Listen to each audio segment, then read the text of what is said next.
Okay, guys, we are live. Welcome to episode 2 of Three Wives Empowering Lives. My name is Brittany Cara, and I want to welcome you on whoever's joining us live and whoever's tuning into the recording. This is our second episode, and last week we really just kind of shared why we're doing these and why we're also passionate about non-toxic living and being busy mamas on the go, business owners, entrepreneurs, wives, mothers, all the different hats that women wear.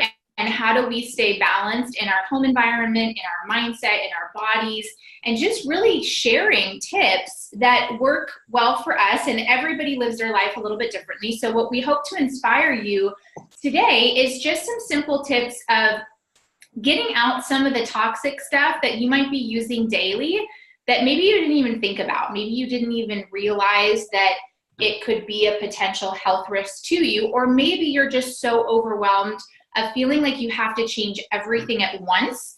And what we really want to share with you on these episodes is that, and I'm not going to speak for everyone, but for me, it was definitely not an overnight switch everything in my household. I've been on a holistic health journey for over 15 years now. And so it's a progress and a progression. And so you choose to look at different things in your life. And once you master a certain area, you can move to another one. So today's episode is all about ditch and switch. And we're going to kind of go into what that means. We've got one of our co-hosts is coming back. Here she is. So before we get into the content for you guys today, I would love to introduce my two beautiful co-hosts. We've got the amazing Deborah Roeder, who is just an expert in nutrition and non-toxic living, and she's a homeschooling mama of 3. And we have the beautiful Becca Moore, who is also a homeschooling mama of 3. I'm the only non-homeschooling mom here. And she is also an expert at just balancing the home environment, quick health, raising healthy kids, really empowering her family and being her own best health advocate. So, hi ladies. Good morning. Welcome everybody. We're so excited that you're joining in with us. And we've shared before on the last podcast, if you ever have questions, go ahead and type in the chat and we'll get to those at the end. But we're really excited to just share a little bit about our ditch and switch with you. And like Britt said, this is not an overnight task. Like that, I think is really overwhelming for people to think like, oh my gosh, like you're looking at our middle of the road to your beginning if you're just beginning your journey. And it's really hard to not get overwhelmed, because I know I was overwhelmed the first once too. But then as I just slowly started weeding out, I started with my fridge, I started then going into my pantry, then I went into my laundry, then I went into my beauty, with all of my toiletries in our bathroom. So it was really a process, and it's still a process. It's something that I feel like is always a learning curve. You're always learning new things and replacing. And I think just being able to take it and figure out what's your top priority and then slowly weed down the list and just take it in stride. And what we really want to tap on today specifically is we have a makeup swap that we're going to share with you. We have a food swap that we're going to share with you. And then we also have like some sort of cleaning product with you on how we switch that. And so that's what we're going to just tap in today and just give you simple tools that work for our family. And this is not, if you have questions on how do we do it, please reach out. We just wanted to touch on what we've personally found helpful. And if you want you more in depth, and just let us know. And Deborah, I would love to welcome onto the show, who is just our little fearless leader too, and just she can share a little bit about her history and why she's doing this as well. Hi everybody, we're so glad that you're here. And if you haven't, I would encourage you, we're recording all of these. So if you have not been able to have the opportunity to go back and look at episode 1, definitely do that. It's a really great introduction about what each of our paths have been to bring us here to this point. And the one thing that we say is that we just want this to be a really safe space. And none of us are proclaiming to be medical experts, or we're not proclaiming to be to diagnose, treat, cure any symptom, illness, condition, anything like that. But what we're doing is taking our combined 60 plus years of just really digging into the truth behind some of the things that we're led to believe from a societal norm perspective, and doing our own due diligence and our own research to say, you know what, I'm the best advocate and I am the biggest expert for my own family. And what works for me may not work for everybody, just as we encourage you to do that for yourself. Okay, so one of the tips that we shared last week was don't necessarily look at the information and the advertising that's being put onto the televisions, particularly in the way of food commercials towards our children. And we're just trying to give you little functional snippets from the everyday life that you can take and make them your own. So as Becca had kind of said, we're all sort of on our more of a, I would say, mature journey with this, but Brittany, Becca, and I, every day we're learning. We're constant teachers and learners, and we just want to be better leaders for our family and be better leaders for the world. So I hope that you find that this is a really safe space for you, where you can feel encouraged in not being judged where you're at, but we just want to help support you with wherever that journey takes you. And if it's just switching one thing, every week, or one thing every month, or whatever that looks like, we really just want you to own that and feel comfortable that you're doing exactly what you should be doing and that you really are the best expert for your family. So welcome.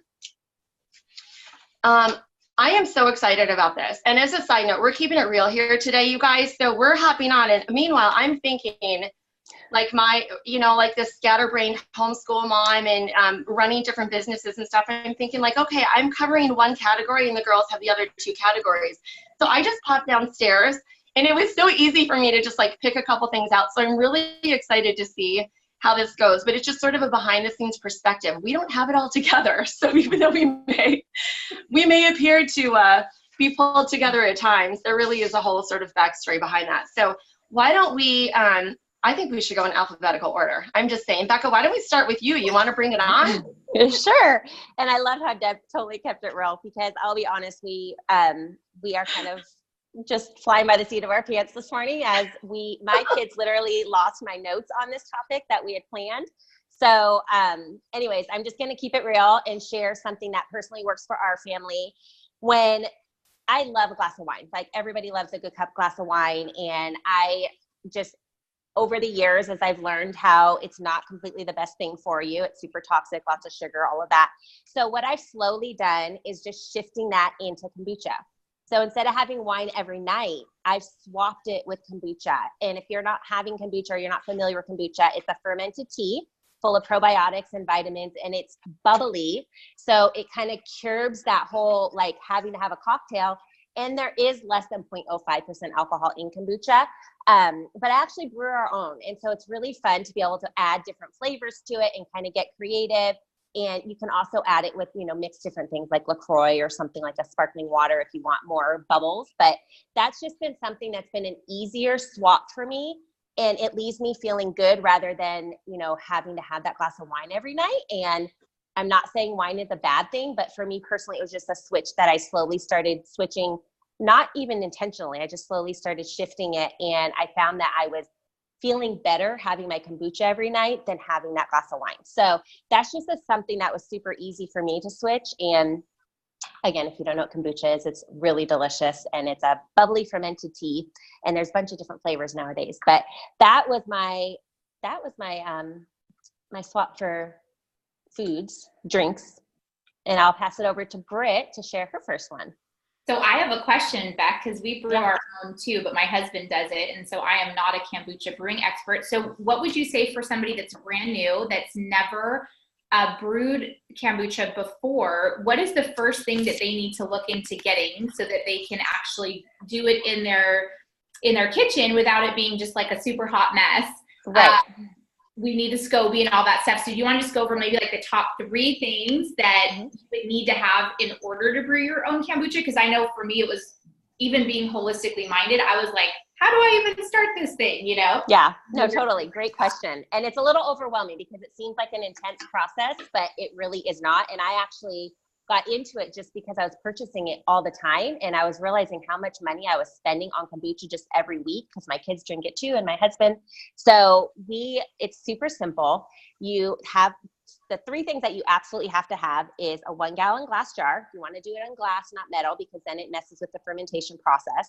And then you also need a thing that Britt was mentioning, the SCOBY, which looks kind of like a brain. It's just a really weird, it's the bacteria. So that's what ferments the sugar and the tea, and that's how it ferments. And that's what creates the probiotics and all the goodies for your gut. So you're going to have your 1-gallon glass jar. You're going to have your SCOBY. And then you also have to have sugar to put with it. because the sugar is what feeds the SCOBY. So if you want, I have actually free tutorials on this, guys. If people are wanting to learn more, just reach out and let me know and I'll plug you into my free tutorial. It's really easy once you get the hang of it. It can be a little bit overwhelming because you hear SCOBY and it looks just weird, but my kids do it. I mean, it's super simple, and you let that ferment for a week and you'll kind of find your sweet spot. Our sweet spot's about 5 days.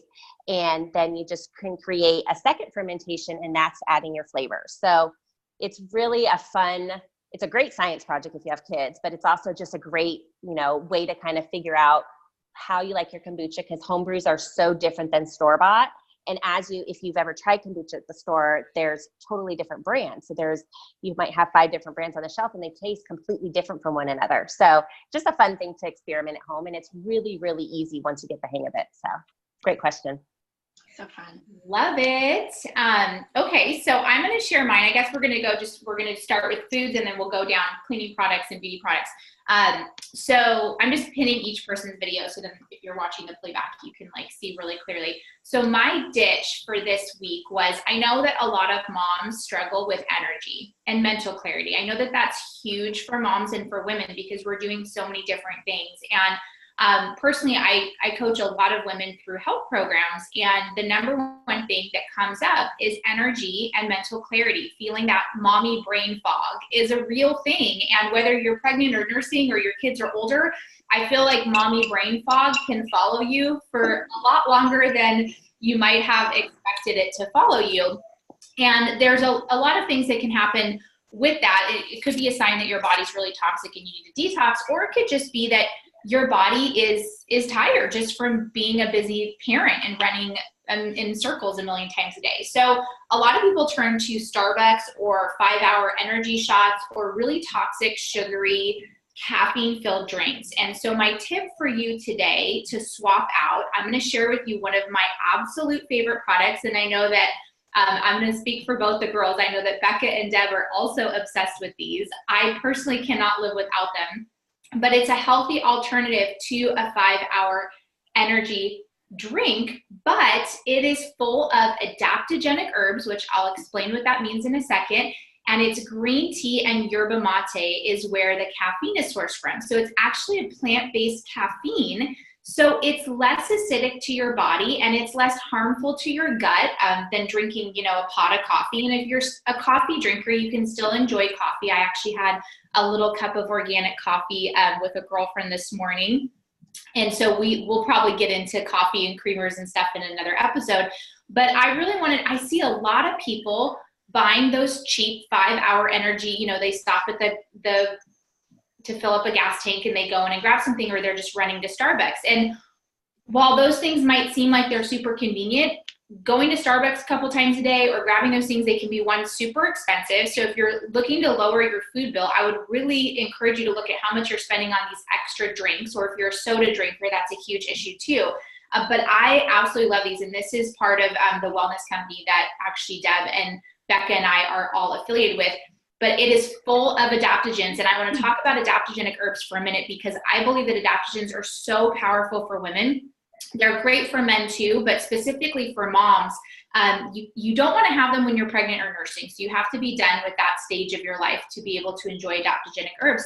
But adaptogens help the body manage stress. So when you're feeling stressed out or you're low energy because maybe your kids are still, I don't know, my kids still wake up in the middle of the night, guys. Like I have an almost 11-year-old, a 7-year-old, and a 3-year-old, and there's still somebody getting up to go to the bathroom or has a bad dream or whatever. So I'm still up and down quite a bit, and I'm not really getting that restful sleep. So a lot of times I wake up in the morning and I'm pretty tired. Well, adaptogenic herbs help your body balance from mental stress, physical stress, emotional stress, and environmental stress. And they actually were introduced in the '84 Olympics. The Russians had all of their athletes using adaptogenic herbs to help their bodies recover faster. And if you remember, I was 2 years old in the '84 Olympics, so this is like research I've done after, but the Russians crushed it. They won everything, and people were they thought they were on performance enhancing drugs when they were literally just using adaptogenic herbs in their training. So adaptogens are awesome. They're so powerful. There's a whole list of different adaptogenic herbs that you can learn about. And I'm not going to get into too much of, the inner working of the science other than it just helps your body adapt to stress. So this is my ditch and switch for food or drink products is get rid of, a pot of coffee a day, get rid of the soda, like Becca was saying, switch out to healthy alternatives. My motto in life is that there is a healthy alternative for everything that you currently love. So you don't have to feel like you're depriving your body. You don't have to feel like you're changing every single thing in your life. So these are called E+ shots. They are always by my side.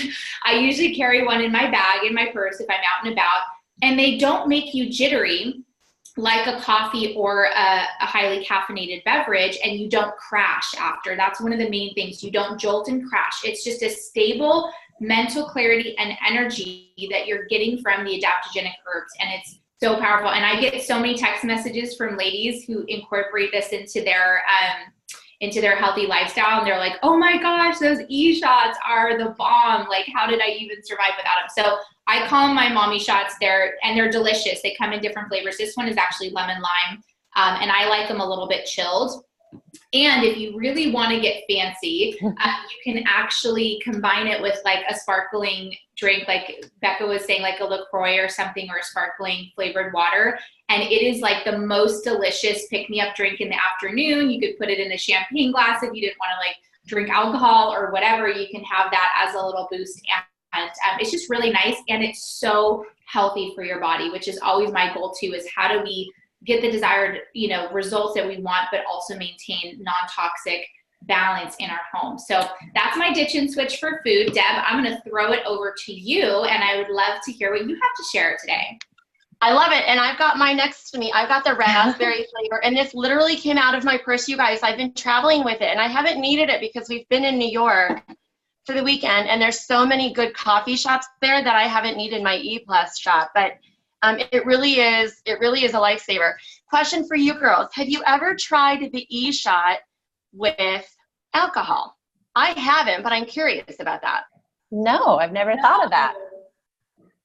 I haven't. Because it's just a thought. I mean, not to say, we're talking about wine, we're talking about, we're not, I promise you guys, we're not these big blushes, but there is definitely a niche for like the Red Bull vodka. And I wonder if this could kind of take the place of that. If you try that, let us know how that goes and how you like it. All right. So there's so many, it's kind of overwhelming. And I walked down to my kitchen right before this and I'm like, what are the few staples from a food perspective that we would not be able to live without? One thing that I would encourage you to do is to, and there's a lot of different sources that say, ditch these 10 categories of food and opt for a cleaner version if you were to start. And I think that that's even overwhelming. But what I would encourage you to do is to look at your fruits specifically. So we only buy organic fruits. These, you can kind of see the label on here. We've got the USDA organic label on fruits. I personally think that going to local farmers markets, my two co-hosts have the opportunity of living in the beautiful state of California, and they have probably year-round farmers markets. Brittany probably has a whole apple bushel in her backyard at this point.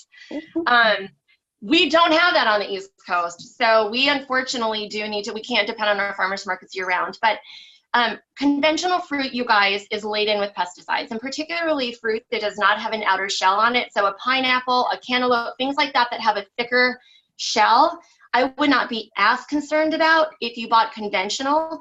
But if you're eating something like a strawberry, raspberries, blueberries, things like that, apples that don't have that protective shell that you don't eat, then I would definitely say veer towards organic there. Because what's happening is you're getting all of the pesticides. I want you to think about this. When these are actually grown, they're being sprayed with pesticides. In that pesticide, depending on which sort of formula they use, they're actually manipulated to be able to enable that pest, depending on what sort of crop you're looking at, for their stomach to explode. Okay, so when you're ingesting the pesticides that get sprayed onto the fruit at the farm, if it's not organic, and that is always the case if it's not organic, what is that doing to your inside? I want you to kind of think about that for a second. Our body doesn't know, okay, well, this is only meant for the bugs. Is my body can handle that? Our bodies can't necessarily handle that. So in terms of nutrient content, organic fruit is definitely the way to go. It has up to 180 times more nutrients and lower pesticide levels than regular conventional foods. So whenever somebody is starting on their food journey and they're saying, you know, what do I start with? I always, depending on what their diet is, if they're a vegan, it's going to be different than if they were, you know, if they're a meat eater. But my two categories that I always encourage them to start with in terms of going clean and just getting rid of the high pesticide content and genetically modified portion of it is in meats. So anything that would be meats and cheese, anything that would be a dairy product, and then fruits. So those would be my two, or really my one is going to organic fruits. Love it. Awesome. Important. And I think that visual that you just gave us, Deb, is so huge. Like a pesticide is meant, a lot of people don't know that tip. So I want to repeat what you just said because it's really important. A pesticide is meant to actually make the pest's stomach explode. Like it's meant to kill the pest. And the root word of side, so we're looking at pesticide, larvicide, herbicide, right? The root word of side in Latin is to kill. And we forget that. We forget that a pesticide is meant to kill something. So what happens when it goes in us, right? Like what is the ripple effect of that? And we know that our food is really legitimately killing us in this country and across the world. So I love that tip. We buy all organic berries. We have the same exact brand. And we do actually live not too far from Driscoll, the farm. Is not that far. It's just down in Ventura, actually. So I've actually driven past the Driscoll farm. I'm like, oh, those are our berries. So it's really nice. And for those of you that are on the East Coast, like Deb's saying, those of us on the West Coast, we're definitely blessed with, more abundant ability to get that stuff. But it's so important to just make those little switches and to spend the extra dollar per box, right, guys? Because a lot of times people look at that price point and they go, oh my gosh, $4.99. California's like $4.99 for a little basket of blueberries. Is it really worth it? And like Deb's saying, like, yes, it is, because imagine that pesticide is going into your little ones' bodies, and your little ones' bodies have to deal with it. Or if you're pregnant and you're nursing, like your body has to deal with those chemicals. So really, really important tip. Mm-hmm. Awesome. So good. What category should we move on to, girls? Well, okay, so Beck, I'm going to ask you, what else do you have there? Because I have some other little goodies, but for the kitchen? Okay. I want to tap on what you were talking about, Britt, with the adaptogens, because this is a little off topic, but I used to be a coffee fiend. Like Britt was saying, how us moms, like you're not getting great sleep. You're not getting that really quality REM sleep. So for me, I used to just run to the coffee pot or go even to the drive-through coffee shop just because I depended on coffee. And then I was introduced to the adaptogenic herbs, and I do the same product that she said, the e-shots, but then we also have a product called Ionix. And I actually don't have it right next to me. It's in the fridge. I can grab it, but it's full of adaptogenic herbs also. And that has been a game changer. It's liquid gold. Like Britt said, it's just giving your body that extra nutrients that you need. And the adaptogens allow your body to just naturally produce its energy. So that's just something I feel like if you guys want to research that or, study more, like Britt said, we don't have time to go into it, but the adaptogens have been a game changer, not only for myself, but also for my husband, who also loves coffee, but he also takes his Ionix every morning and notices a difference in his energy levels by not having to have the 3 or 4 cups of coffee before work. He can have just like the 1 glass of coffee or cup. So yeah, so I think that's a great topic. Let's say, should we go into should we do beauty? Cleaning? What were you gonna say? I was gonna say, should we do beauty? Because I really Sure. want tips. Yeah. Yeah, Deb, let's start with Deb, because Deb's like the beauty. Yeah, we know that she's the best looking one always. Stylist. So Deb, we need to learn from you, sister. So tell us about your non-toxic beauty must-haves. I gotta hear this. This is the funniest part, you guys. I don't have, so all of my beauty, my switcheroo, shall we say, was, I don't even have, like, I can talk about, and we should really dedicate an entire episode to beauty, because I think it's that powerful. Here's what's going on, you guys, in the body, I'm going to call them body products, that really encompasses anything ultimately that we put onto our bodies. So that could mean shampoos, conditioners, it could mean body wash, it could mean actual makeup. There is so little legislation and regulation in this product category, you guys, that it's actually really daunting and it's actually quite scary. So what we are led to think is, be more cognizant of the things that we put into our body, and we oftentimes overlook what goes onto our body. Now, our skin serves as a barrier between what goes on the inside. It's actually our largest organ. It serves as the barrier between what goes on the inside and everything that comes in from the outside. So what I'm looking at ultimately is that everything that we put onto our skin invariably ends up in our body, and it ends up in our blood. So it can wreak a lot of cellular damage. And so I think for me personally, once you start getting into the food and making changes with going clean in that arena, I think it's just as important to look at what you're putting onto your body. So a couple things just to kind of bear in mind is, in Canada, there was you guys may have heard of the Dirty Dozen, which is a survey relatively recently about toxic ingredients in personal care products, okay? And 1 in 8 ingredients, this is gonna blow your mind a little bit, in personal care products are industrial chemicals. So they include known carcinogens, pesticides, reproductive toxins, hormone disruptors, and an example of this is that plasticizers are actually able to be used in body products. Plasticizers are chemicals that keep concrete soft. You've got degreasers that are allowed in body products. Those are used to get grime off of auto parts. So think about that for a minute. This stuff is actually allowed in our body products. What is that doing to your skin? And more importantly, what is it doing to your overall immune system when you don't have a barrier like you do with food that you ingest? You don't have any sort of way to be able to detoxify the stuff that goes onto your body. That goes right into your system. So because there's little to no regulation in the way of skincare and body products, the last piece of legislation, you guys, that was passed was in 1938.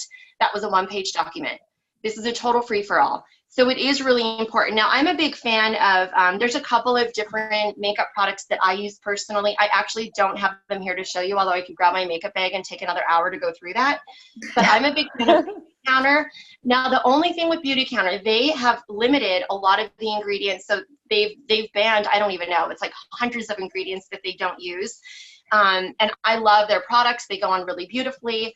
The only thing that I'm a little bit challenged with is that they do still allow GMOs in some of their products if it helps with solvency of the makeup. So, but overall, that's one brand that I found that I really like. You just have to kind of dig into the ingredients a little bit, and I still think that it's way better than anything else that you can get in a regular store.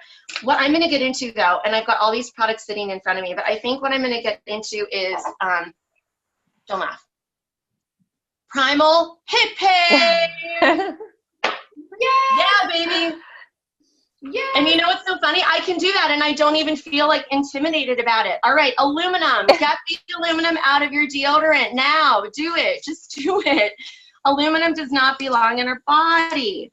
Aluminum is known to accumulate in breast tissue, you guys. Our body does not know how to get rid of it. It can lead to an increased cancer risk. This is found in all conventional deodorants.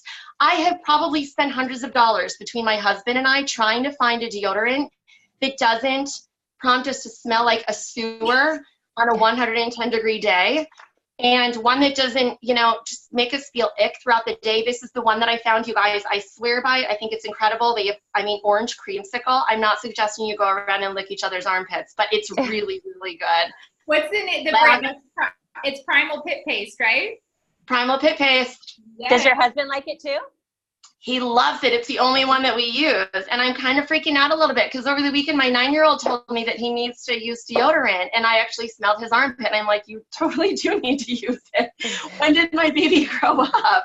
But anyway, so what you want to do, the other thing with conventional deodorants is that they're antiperspirants, right? So if you got like a Secret or if you got like a Lady Speed Stick or something like that, the antiperspirants block your sweat production in your underarms. You don't want that to happen. You actually want to sweat, you guys. That's your body's natural way to get rid of toxins.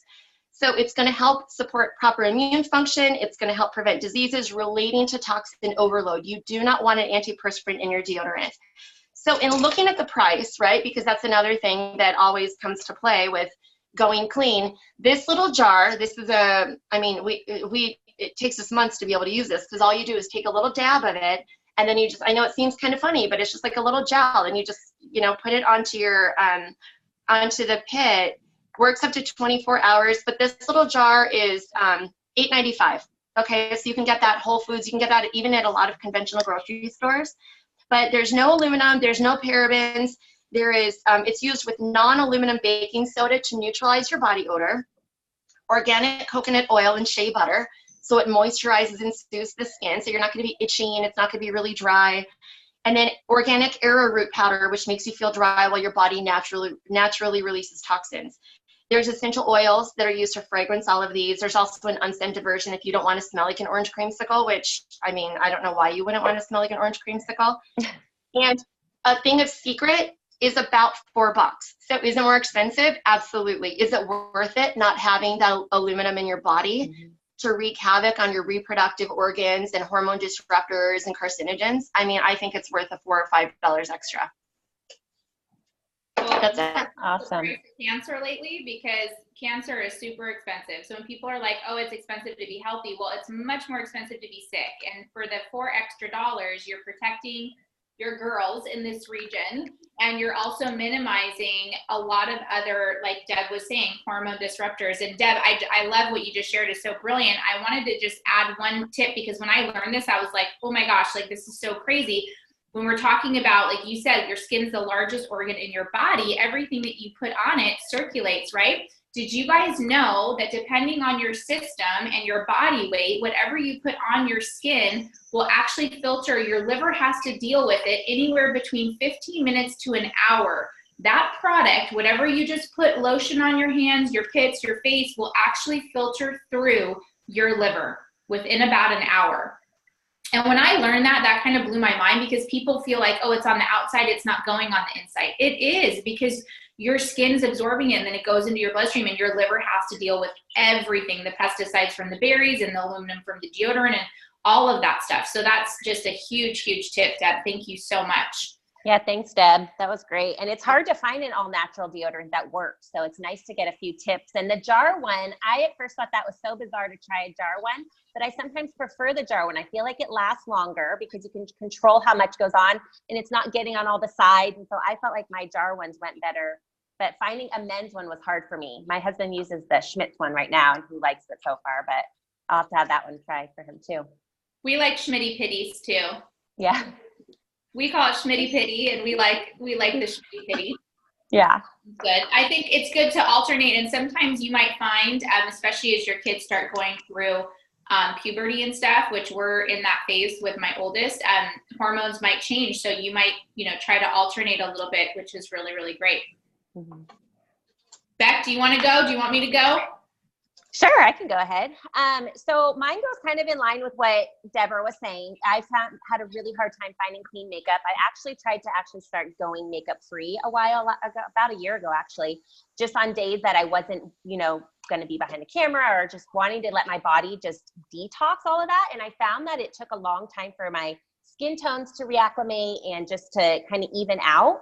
And so I was trying a bunch of different face washes, different moisturizers. Our company has a great face wash and different moisturizers. And I actually ended up going a few months ago, switching over to just making my own, it's like serum with our essential oils and just having a barrier. You can either use coconut oil, like a fraction coconut oil. You can use argan oil. You can use jojoba oil. You can use rose water, rosehip oil. So that's something that I've been experimenting with the last few months. And you can there's so many essential oils that are so beneficial in just letting your skin tones be evened out, because as we get older, we're in the sun. And so there's sunspots showing, slight wrinkles showing, and frankincense has become like my best friend. I love it. And I don't have my bottle here. I can go grab it, but that's been just a game changer for me. I feel like just a little goes a long way. And when you make the serum, if you want recipes, I have recipes you can have for free, but I kind of was trial and error trying to find one that worked for me and my skin tones. I have kind of like that combo where it's some parts of it are oily and parts are dry. So it was a little tricky finding a combo that worked for me, but mixing frankincense with lavender, I just love it. And that's been my just takeaway from the last few months with trying to just trial and error, trying different products, because some of the moisturizers on the market just either were too oily, or they just were not working for me. Or like Deb said, it's really hard to find a really clean product. So that's my most recent one that I've had fun experimenting with. How about you, Britt? I love it. And I have to say, like, I've had problem skin kind of my whole life. That's kind of my health issue that I have challenges with, is my skin. And so I had really bad cystic acne as a kid, and cleansing and learning about the stuff that I teach now really helped me. But I was kind of afraid of the facial oils. Like, any oily skinned ladies out there, like, I was like, I'm not going to put more oil on my already oily skin. But I have to tell you, putting oil on my skin in my mid 30s has been a game changer. Like Becca's saying, like, I have, like, I'll get the dry spots here, but then I'll get the oily here. And I love frankincense. I actually mix it with my moisturizer every night, and I do an additional face oil with it. So I kind of do an oil blend, and it's really, really helped. I think in the eye region here, like, just for wrinkles, and my skin feels more hydrated. So I'm a huge believer now in facial oils, which I just never, 10 years ago, I wouldn't have thought about putting oil on my face. I would have been like, no. So I love that tip. Thank you. And my last tip is, we kind of wrap up because we want to honor everybody's time. In alignment of beauty, non-toxic beauty products, I want to talk about toothpaste. Because toothpaste is a huge deal. We're actually eating it, consuming it. And one of the main toxins that's found in toothpaste that I am super against is fluoride. And now there is a misconception all around the world that fluoride is safe and that fluoride is actually good for protecting your mouth or your teeth against cavities. And nothing could be farther from the truth. It actually deteriorates your teeth. It's a neurotoxin. So when you ingest it in your mouth, it goes straight into your saliva, goes straight into your brain chemistry. And there's so many different issues with fluoride, but they've found scientifically that fluoride actually lowers your IQ. So it's actually a chemical that can lower your IQ. So you talk about children using fluoride toothpaste. I can't think of anything more dangerous, because they're brushing their teeth at least 2 times a day. And kids, I don't know about you, but my kids, like, eat toothpaste. They go through a lot of freaking toothpaste. Like, they're, like, squeezing it on the thing. They want more, and they love toothpaste. Buying tubes of toothpaste. So I can't even imagine if I was feeding them, giving them fluoride toothpaste, the amount of fluoride that would be going into their bodies. Now, a great website to learn about the health risks of fluoride is the Fluoride Action Alert. .org, and that's a great nonprofit that is dedicated. It's got dentists on there and scientists and doctors talking about the really massive issues that exposure to fluoride will cause. And I thought it was interesting. I wanted to talk about fluoride today because yesterday in the news, I forget what state it was in, but there was some sort of fluoride spill on a campus somewhere, and the hazmat team was called in. So I just want you guys to think about that. Fluoride is exposed, that hazmat gets called. And my husband's actually hazmat trained fireman, and he actually learned about fluoride and formaldehyde and a lot of different chemicals that we'll probably teach you guys on these calls. But it's one of the things that they're trained to do to go clean up. But then why is it safe in our toothpaste? Why is it safe in our water? It's not. So we want to minimize fluoride exposure at all costs, because it is very, very toxic to the body, can be linked to cancer, neurological damage, all sorts of different brain issues. So I just found, we live in a small town, and we live in a healthy town in terms of, like, farmland, but it's also harder to find non-toxic products here. We just have, like, a Rite Aid down the street and stuff. So I was out of our normal toothpaste, which I usually get online, and I went to the CVS, which is a frightening place to go if you are trying to live a non-toxic life. But I found this great brand, and I wanted to share it on here. It's called Dr. Sheffield, since 1850, and it's free of fluoride. There's no synthetic detergents, no synthetic foaming agents, no artificial preservatives, no artificial colors, no artificial flavors, no artificial sweeteners, no genetically modified organisms. That is huge. No animal testing.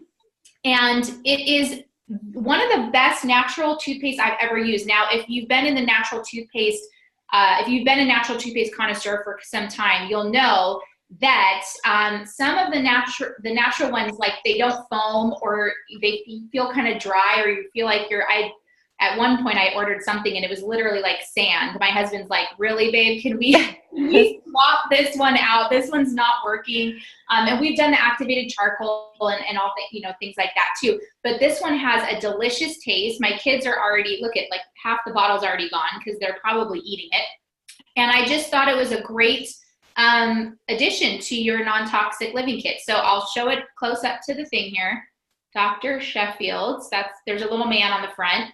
And I liked their philosophy, and they had a whole, on the box, there was like a whole educational piece about fluoride, which I also really appreciated. And they talked about the neurotoxic effects of fluoride, like on the actual labeling. So I thought that was really neat. And that was my ditch and switch. So if you're using Crest, if you're using, whatever toxic brand, and especially when you go to the dentist, they give your kids all those little packs.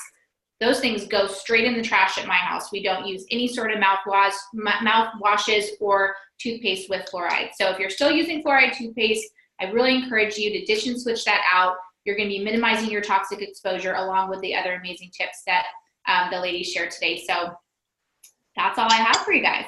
I love that. That is so powerful. And one thing that really struck me while you were talking about that is throughout the things that we share with you guys, I want to empower you to think about why you buy the products that you buy and why you believe that some of the products that we've been led to believe that are good or that are common.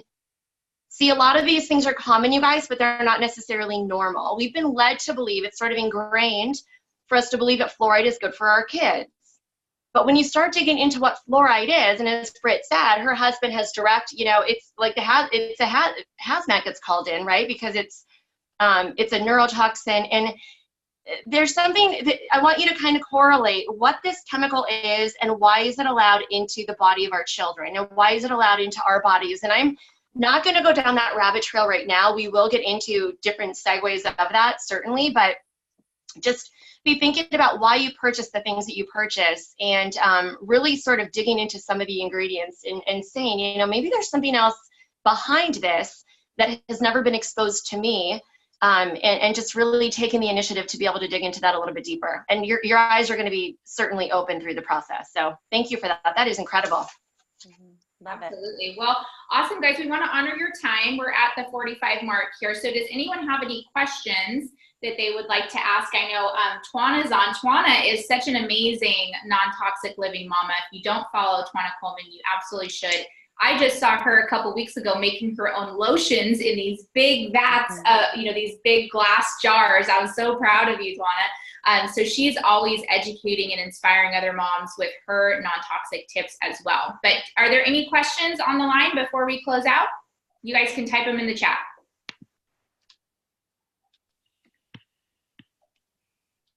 All right. Well, thank you guys for being on. This was recorded. This will go up onto our Choose Your Life Now YouTube page. And next time, we had some other tips that we wanted to share with you guys, but we're running a little long on time. So we're going to do a part 2 of this next week, where we're going to dig into cleaning products, because now we kind of went over some ditch and switch for food, some stuff in your bathroom. And then I know cleaning products is really, really huge. So we'll dive into that, because I feel like there's so much there that we can learn from, that we'll want to dive into that next week as well. Deb and Beck, do you guys want to close out with anything? Have a great week, guys. Thanks so much for tuning in. And if you have questions, reach out to us. We're happy that you're here. Yes, thank you. Have an awesome week, you guys. We'll see you. So these are going to be bi-weekly every 2 weeks, but next week we will be doing it on April 9th. So there's going to be a minor switch in that schedule. So set your calendars for April 9th at 10 a.m. Pacific, 1 p.m. Eastern, and we'll see you then. Bye. Thanks, guys.